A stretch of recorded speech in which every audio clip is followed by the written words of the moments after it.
বৃষ্টি মানেই খিচুড়ি রান্না করা, আর সাথে যদি ডিমবাজি হয় তাহলে তো কোনো কথাই নেই। ডিমবাজি আর গরম গরম খিচুড়ি খেতে কার কার ভালো লাগে অবশ্যই কমেন্টে জানাবেন। হঠাৎ করে বৃষ্টি হওয়াতে আমার খুব ইচ্ছে হলো খিচুড়ি রান্না করব, আর খিচুড়িটা একদম সাদামাটা হবে, কোনো ধরনের চিকেন বা মাংস অ্যাড করব না, শুধু আলু আর মসুরের ডাল দিয়ে বুনা খিচুড়ি হবে।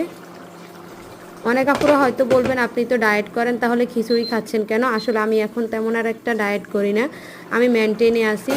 যেহেতু আমার ওজন এখন পারফেক্ট আছে, তো আমি এখন খাবার দাবার সবই খাই, তবে 2 বেলা করে আমাদের স্লিমিং পাউডারটা খাই এবং 1 বেলা করে আস্ত গ্রিন কফিটা খাই, যার কারণে আমার ওজন এক জায়গায় লক আছে, ওজনটা আর বাড়েও না এবং কমেও না।